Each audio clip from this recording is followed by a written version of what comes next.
A continuación seguimos con el panel. Tenemos al doctor Eduardo Díaz Rubio, presidente de la Real Academia Nacional de Medicina de España. Y adicionalmente acaba de publicar un libro maravilloso que hay que leerlo. Vamos a compartirlo en formato electrónico con los participantes, como nos va a permitir el doctor, que es Un viaje hacia la inmortalidad. Él es oncólogo y conoce que las células cancerígenas son biológicamente inmortales. Así que, presidente, adelante. Muchas gracias. A ver si la puedo poner aquí. Yo aquí no toco nada, ¿no? Ya, no, lo controla desde Lo controla desde allí, ¿no? Para no confundirme. Vale, de acuerdo.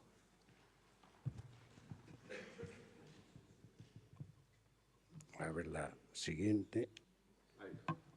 Bien, pues buenos días. Muchísimas gracias al doctor José Luis Cordeiro. Realmente para mí pues es un placer, es un honor el poder estar en el día de hoy. Él se puso en contacto conmigo y me pidió que presentara este libro, que ya lo hice en la Real Academia Nacional de Medicina hace unos meses. Es un libro que tiene una larga trayectoria porque lo comencé a escribir en la época nada menos que del COVID. Así que realmente, bueno, lo he meditado notablemente, ¿verdad? Es un libro que, como ven ustedes, pues se denomina Un viaje hacia la inmortalidad, lo que hemos aprendido del cáncer de cérvix. Y en esta portada de este libro, que en la primera edición era un libro no comercial, ven ustedes aquí 5 mujeres que son protagonistas de este libro. Entre ellas, Henrietta Lacks, la mujer de la que se obtuvieron de su tumor células inmortales. También la figura de Eva Perón me interesó por la trama realmente médica que hubo alrededor de ella.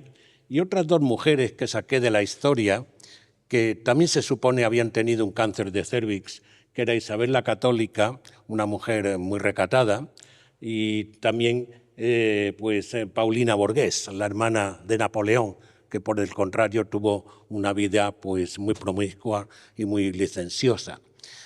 Todas ellas murieron como consecuencia de un cáncer de cérvix, de un virus, del virus del VPH.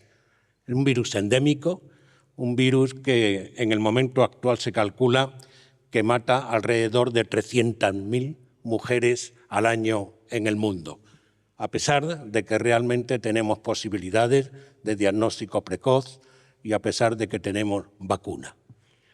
Bueno, pues este es, en definitiva, el libro en el cual me interesó fundamentalmente el personaje de Henrietta Lacks. Henrietta Lacks era una mujer afroamericana que había nacido en el año 1920, que vivía cerca de Baltimore y que con 31 años comenzó, pues, que es cuando muere, poco tiempo antes, 9 meses antes, con una historia primero de enfermedades venéreas. Hay que recordar que su marido era promiscuo, no olvidemos el tema del virus, y que fue tratada en el Johns Hopkins en Baltimore. Ella fue diagnosticada el 5 de febrero del 51 de un cáncer de cérvix y murió 9 meses después de esta enfermedad. Pero lo más interesante de su caso fue que, sin que ella lo supiera, sin que ella consintiera, se extrajeron células que fueron cultivadas y que son las células que consideramos hoy como células inmortales. Las células, con el acrónimo de su apellido, células SELA, células de Henrietta Lacks. Bueno, la historia era curiosa porque, aparte de hacerle una biopsia, que era obligada naturalmente para conocer su enfermedad, como digo, le extrajeron 2 biopsias adicionales que fueron a parar a un laboratorio, al laboratorio de Otto Gay, que era un biólogo celular que venía persiguiendo los cultivos de células inmortales desde hacía años. Siempre habrían fracasado, absolutamente todos. Este era un caso más, pero realmente se sorprendió porque empezó a ver como cada vez que, cada día, duplicaban su número estas células que se denominaron células ELA y que hasta hace poco tiempo no conocimos que pertenecían a esta mujer, Henrietta Lacks. De hecho, estuvieron disfrazadas con distintos nombres, como Ellen Lane o como Ellen Larson, para realmente esconder un poco su origen. Bueno, Otto Gay se entusiasmó al ver aquel cultivo de células que realmente venía persiguiendo, e inmediatamente, a las pocas semanas de haberlo conseguido, se presentó en televisión y lo comunicó. Y no solamente eso, sino que además en ese sentido tuvo mucha generosidad y distribuyó estas células inmortales, estos cultivos, los distribuyó a cuantos investigadores lo quisieran, y lo hacía además de manera gratuita. Y también lo trasladó al Instituto Tuskegee en Alabama, donde se creó lo que se llamó la ELA Factory. Y en esta ELA Factory nada menos que se producían que 6 billones de células a la semana. Posteriormente, además, las células fueron ya comercializadas incluso. Pero Otto Gay nunca realmente se lucró del cultivo de las células. Su gran pecado había sido obtener células sin consentimiento y sin que, por tanto, Henrietta Lacks diera su asentimiento. Tuvieron que pasar 62 años nada menos, porque siempre estuvo rodeado todo de un gran misterio, ¿verdad? Hasta que finalmente, pues un grupo alemán en la revista G3 publicó qué había ocurrido en el genoma de estas células que se consideraban inmortales. Y es un fenómeno que se conoce con el nombre de catástrofe cromosómica o cromoptrisis. De tal manera que ese número de cromosomas que tenía aberrante, 82 cromosomas, cuando habitualmente lo que tenemos son 46, con copias en numerosos de ellos y mutaciones en más de 2.000 genes, roturas cromosómicas, proliferación, transcripción, alteración de la reparación del DNA, en fin, esta catástrofe cromosómica que en definitiva se había producido como consecuencia de que el VPH18, que era el virus exacto que le infectó a ella, había caído en el cromosoma 8 en una zona muy cerca donde mapea un gen que es oncogénico, que es el CEMIC. Y como consecuencia de ello se produjo una inactivación de otros genes, de genes supresores, como eran gen P53 y retinoblastoma, y se produjo la hoy tan nombrada activación de la telomerasa. De tal manera que todo eso dio lugar al alargamiento de los telómeros y realmente era la causa de que aquellas células se comportaran como células inmortales. Son muchos los personajes alrededor de esta interesante mujer que realmente, menciono en el libro porque me han parecido trascendentales. En primer lugar, todos conocen a Alexis Carrel, fue premio Nobel. Él había muerto antes de que realmente se descubrieran las células inmortales de Henrietta Lacks, pero él pensó que había creado también cultivos de células inmortales, aunque poco después se vio que aquello no era cierto, que realmente eran cultivos de embriones de pollo. Pero era el inicio a una idea que realmente luego posteriormente se conformaría. El microbiólogo Leonard Hayflick, que estableció, ya se ha nombrado aquí, el número de divisiones que podía tener una célula en condiciones de normalidad, que era 50 veces. Cuando llegaba a 50 veces, las células todas morían, y eso es lo que le estaba ocurriendo a Otto Gay con todos los cultivos anteriores al de ELA. Por otro lado, también me pareció curioso el papel que jugó Leigh Van Valen, que era un biólogo evolucionista, y según el cual, como consecuencia de ese cultivo inmortal de células ELA, en la Tierra había una nueva especie. Y esa nueva especie eran las células ELA, que él llamó el acitón Garley. Lo de Garley, le puso el nombre de Garley en honor de este otro personaje, genetista, Stanley McGartler, que realmente descubrió en 1967 en un congreso, tal y como estamos aquí ahora, imagínense que se están presentando los cultivos procedentes de muy distintas instituciones americanas, y él cogió el micrófono y dijo: señores, ustedes están hablando de lo mismo, todos los cultivos que tienen proceden de la misma persona, todos tienen un defecto en la glucosa 6-fosfato y además ese defecto se da fundamentalmente en personas de raza negra, de modo que ustedes tienen cultivos que están contaminados. Aquello fue realmente un verdadero escándalo y bueno, pues fue muy denostado Stanley Gardner y pasó muy malos años este hombre, ¿verdad? Hasta que por fin en 1975 un citogenetista, Walter Nelson Rees, haciendo análisis cromosómicos, descubre que realmente todos los cultivos eran exactamente iguales. Esto es lo que se denominó la bomba ELA, que incluso estuvo a punto de producir una guerra entre Estados Unidos y Rusia, porque se habían, a través de la declaración contra el cáncer de Nixon, se había establecido un programa extraordinario para que hubiera una intercomunicación entre los científicos de todo el mundo. Bueno, los rusos lo que mandaban a Estados Unidos eran cultivos de células ELA. Las células ELA realmente invadían a todos los laboratorios y hoy los investigadores saben muy bien que tienen que tener mucho cuidado cuando alguien en un laboratorio está cultivando células ELA. Y finalmente, pues Francis Collins, conocido porque fue el inductor del proyecto del genoma humano y fue el que finalmente ha conseguido la conciliación con la familia de Henrietta Lacks, pero fíjense, ya estamos hablando del año 2013. Todo lo que pasó para que realmente pudiera llegarse a esa situación. Las células ELA realmente son extraordinarias. Hay, pues ya ven ustedes, un número de publicaciones verdaderamente increíble. Se han producido más de 50 millones de toneladas de sus células. Después de 73 años siguen vivas, inmortales. No sabemos cuándo lleven 100 años, cuando lleven 1000 años, pero son consideradas como tales. Han viajado al espacio, han participado en ensayos atómicos. La industria farmacéutica y la industria cosmética han ganado billones de dólares con ellos.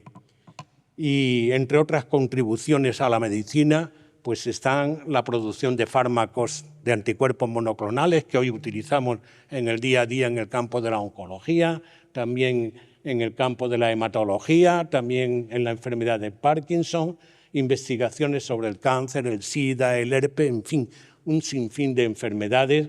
Se conocen los efectos de la radiación sobre las células gracias a ella. Estas células dieron lugar también a los hibridomas, fueron protagonistas en la clonación y también en la fecundación in vitro, clave para todos los análisis cromosómicos y han sido también absolutamente únicas para la producción de vacunas, como por ejemplo la vacuna frente a la poliomielitis o también frente al VPH. Aparte de eso, ha tenido una contribución por los conflictos que llamen ustedes que se produjeron desde un punto de vista ético, pues que han sido también, yo creo que también importantísimos, ¿no? Así que esta mujer que era analfabeta y que murió en 9 meses, ha sido la mujer o la persona que más ha contribuido al progreso de la medicina por unas células que se produjeron como consecuencia del tumor de cervix que había desarrollado. Bueno, en el libro pues también trato e intento preguntarme, bueno, más allá de las células ELA hay inmortalidad y todo el mundo conoce la epopeya de Gilgamesh, ¿no? Este soberano de Urak de la mitología mesopotámica que creía haber encontrado la planta de la inmortalidad. Y realmente, bueno, pues tuvo la mala suerte de que una serpiente derrobó aquella planta. La serpiente a continuación cambió su piel y rejuveneció. Bueno, hay algunas anécdotas curiosas también de seres inmortales, ¿no? Como es esta medusa, la medusa Dorni.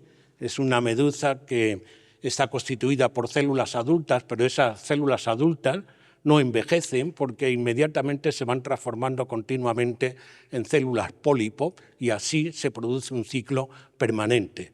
Se considera realmente un animal inmortal. Y hace poco, Carlos López Otín, en la revista Penas, ha descifrado el genoma precisamente de esta medusa, haciendo un análisis muy detallado de muy distintos genes, que no voy a entrar aquí ahora en su detalle. En cualquier caso, lo que sabemos hoy en día es que la posibilidad de inmortalidad en células es algo que está ahí encima de la mesa. Sabemos que las células embrionarias pueden ser inmortales, las células germinales, las células también tumorales, no solamente las células HeLa. Hoy en día tenemos cultivos de células tumorales numerosos, también las células fetales, pero retengan siempre que las células somáticas, que en definitiva constituyen el esqueleto del ser humano o de cualquier ser, son células que son, estas células somáticas, son células mortales, y que los organismos están constituidos no solamente por células que pudieran ser inmortales, sino por células mortales que son absolutamente necesarias para su crecimiento y su reproducción en definitiva. Este libro de José Luis Cordeiro y de David Wood, bueno, tengo que confesar un pequeño pecado, y es que lo he leído después de escribir el mío. No lo conocía por ignorancia, lo admito, ¿no? Y me ha entusiasmado cuando he conseguido tener el libro. Realmente, pues es un libro, yo creo que verdaderamente apasionante, ¿no? Y él, yo creo que profundiza en esta idea que decíamos anteriormente. Él habla de que las bacterias, las arqueas, es decir, las procariotas, pueden tener un cierto grado de inmortalidad. Podríamos decir incluso que algunos se comportan como inmortales, algunas células, ¿verdad? Pero en el otro espectro están las células eucariotas, las células con núcleo, las células multicelulares, que son las células que tenemos, en definitiva, los animales, y en ese caso, realmente la inmortalidad en un organismo de este tipo no existe, porque las células somáticas son células no inmortales, son células mortales. Uno de los capítulos también que le dedico pues, al tema que interesa fundamentalmente en el día de hoy, que es el envejecimiento, la esperanza de vida y la reprogramación celular. Bueno, aquí ven ustedes algunas curvas de lo que ha ocurrido en términos del aumento de supervivencia, el aumento de la esperanza de vida en España, ¿no? Son cifras españolas procedentes del Instituto Nacional de Estadística. En la primera, de la izquierda para ustedes, pueden ver que desde el principio del siglo XX hemos tenido un crecimiento prácticamente casi exponencial, realmente, en la esperanza de vida, con dos momentos críticos durante los cuales la esperanza de vida, o sea, en los años vividos, ha disminuido, y ha sido durante la gripe del 18 y también durante la Guerra Civil Española. Luego, posteriormente, lo vemos ya en la siguiente curva, es un crecimiento de tipo exponencial, salvo un momento muy delicado que pasamos todos, que fue durante el COVID. Afortunadamente, parece que nos recuperamos en el momento actual, pero han sido las tres inflexiones más importantes de toda ella. Bueno, en la anterior, insistir en lo que ya se ha dicho anteriormente, la máxima longevidad del ser humano y que está conforme a los estudios que realizó Hayflick es la de 120 años. Y parece, por lo que nos han contado, que las personas que han vivido más están rondando esa edad. Pero lo que sí sabemos es que hay especies, ya se ha comentado aquí, hay especies muy longevas, algunas de ellas como tortugas de 180 años, secuoyas de 3.500 años, y que además hay una base molecular importante, con estudios que han demostrado, pues, al final, en lo que se refiere a toda la genómica de sus células, que realmente hay cambios importantes, interesantes, que quizá puedan ser trasladados un día al ser humano.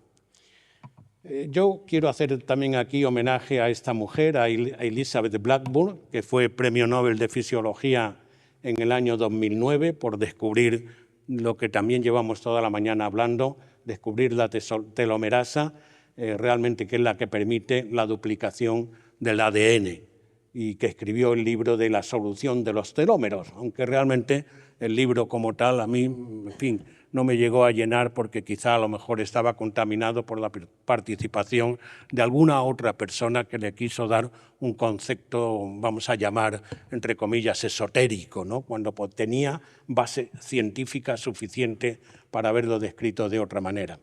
Pero lo que tenemos claro es que realmente la telomerasa, cuando disminuye, pues da lugar a senescencia, da lugar a envejecimiento y da lugar a cáncer, ¿no? Y que, por el contrario, su dotación está aumentada en las células cancerosas, en las células madre y en las células embrionarias. Parece como que en el cáncer hubiera un contrasentido, que no es tal como en sí. Y aquí lo vemos, ¿no? El campo de la senescencia celular es algo que realmente en el momento actual pues todo el mundo está interesado, es un campo de un gran desarrollo en donde realmente, pues de manera resumida, podríamos decir que las células normales ante el estrés se convierten en células con daños, algunos de ellos pueden ser reparados, otros no pueden ser reparados, pero esa célula dañada teóricamente tiene un destino bien claro, que es la muerte celular programada, la apoptosis. Pero a veces lo que ocurre es que esa célula senescente queda en estado zombie, es una célula no funcional, pero es una célula dañina en el sentido de que produce secreción de moléculas, factores de crecimiento, citoquinas, que finalmente se traducen en inflamación, inmunodepresión, cáncer y envejecimiento. Y cuando se produce la célula cancerosa se reprograma y comienza a producir telomerasa. Hay un libro que les recomiendo para los interesados, de Siddhartha Mukherjee, que se llama La armonía de las células, que realmente es muy, muy interesante en todo este campo de la senescencia celular. O en el campo también de qué hacer ante la senescencia celular, qué posibilidades tenemos, el libro de David Sinclair, de Alarga tu esperanza de vida, donde habla de una gran cantidad de senolíticos que podríamos estar pues todo el día probablemente hablando. Este es Shinya Yamanaka, Premio Nobel de Medicina en el año 2012 y en el año 2022 le recibimos en la Real Academia Nacional de Medicina de España, donde le nombramos académico de honor, una persona extraordinariamente joven para ser Premio Nobel de Medicina. Y lo ha sido porque ha conseguido, tanto en el animal como en el ser humano, del fibroblasto de la piel, conseguir a partir de introducir factores retrovirales, transformar esa célula adulta en una célula madre pluripotencial inducida, capaz de generar colonias que determina el que se puedan teóricamente utilizar para la terapia celular y para la medicina regenerativa. Cosas que ya se están trabajando, cosas que ya se están haciendo. En el mismo acto recibimos también a Juan Carlos Ispizúa, un español afincado en Norteamérica que recibió la medalla de honor por sus trabajos también de reprogramación celular utilizando los factores de Yamanaka. Un gran trabajo que vamos a ver lo que da de sí de cara hacia el futuro. Continuando con el libro, en lo que se refiere también a envejecimiento y a rejuvenecimiento, pues contar la pequeña historia de Cynthia Kenyon. Nació en Chicago, trabaja para la empresa Calico para el envejecimiento, para Google, lo cual significa, entre otras cosas, el no tener demasiada información porque sus publicaciones no se rigen siempre por las que consideramos como en el mundo científico, ¿verdad? Pero que fue capaz de identificar en un gusano, en el gusano elegans, el gen de la muerte, el gen DAF2, que por cierto está muy relacionado con los receptores de insulina y ella al final acaba equiparando al azúcar como el tabaco del pasado. Realmente, pues incluso da consejos de cuáles son la dieta que deberíamos utilizar para aumentar nuestra esperanza de vida. La cuestión es si en el humano hay un gen parecido o no, pudiera ser el DAF16 y desde luego ver también si se puede conseguir pues noquearlo para poder aumentar la esperanza de vida y la longevidad. No he querido pasar por alto en el libro también este otro aspecto del que conozco menos, pero que me parecía muy interesante, como era el campo de las nuevas fronteras, del transhumanismo y de la criónica, de aquellos personajes, aquellos referentes que realmente han sido claves realmente en este campo y, bueno, describir de alguna manera cuáles son las características de este transhumanismo que lo que intenta fundamentalmente es mejorar actitudes físicas e intelectuales mediante tecnologías que naturalmente plantean pues, una gran cantidad de problemas éticos que a nadie se le escapa, pero que está ahí, que tenemos que conocer y que quizás a lo mejor pues, en el futuro nos va a dar sorpresa creando un ser humano con características absolutamente diferentes. Y por supuesto, de este campo del que yo soy lego y no sé absolutamente nada, pero me parecía que era importante también reflejarlo en el libro, pero aquí tenemos expertos en ello, como por ejemplo pues es Luis Cordeiro, que nos podría contar mucho sobre la criopreservación neuronal, la criopreservación del cuerpo entero, las posibilidades, los cambios que se van a producir en el futuro, etcétera, etcétera. Voy terminando simplemente para recalcar también en el libro la importancia, ya se ha comentado, de la inteligencia artificial. Hoy lo estamos viendo con este PowerPoint que nos va traduciendo al idioma que consideremos de manera inmediata y además de una manera bastante clara, ¿verdad? Bueno, yo soy un aficionado confieso que, por ejemplo, con GPT-4, pues yo prácticamente todos los días pues entro para hacer preguntas, para conocer algunas cosas y para ver también cómo se comporta, ¿no? Es verdad que realmente es una traducción al español y que tiene una cultura muy anglosajona, ¿no? Pero en cualquier caso yo creo que es extraordinariamente válido. Ya saben ustedes que ChatGPT-4 ha mostrado, por ejemplo, frente a los pacientes, ser no solamente tener una mejor calidad en los datos respecto a lo que hace un médico, sino ser más empático, cosa que realmente me llamó la atención. No lo sé cómo se puede justificar, probablemente porque está siempre al lado del paciente. ChatGPT-4 te acompaña las 24 horas del día y el número de minutos que dedicamos los médicos a un paciente ahora realmente es cada vez más escaso, ¿no? De tal manera que por eso sí insisto en que realmente la inteligencia artificial tiene que ser amigable, tiene que realmente uno prepararse para poderla utilizar, que está aquí, no es que va a llegar, es que está aquí, nos está produciendo enormes beneficios, pero ojalá que sea compatible con esa medicina que predicamos continuamente de la medicina hipocrática, la medicina humanística y que realmente el paciente esté siempre en el centro del problema, no sea el problema realmente de una relación, ¿no? Pero en esto somos los médicos los que tenemos que ser proactivos para poderlo desarrollar.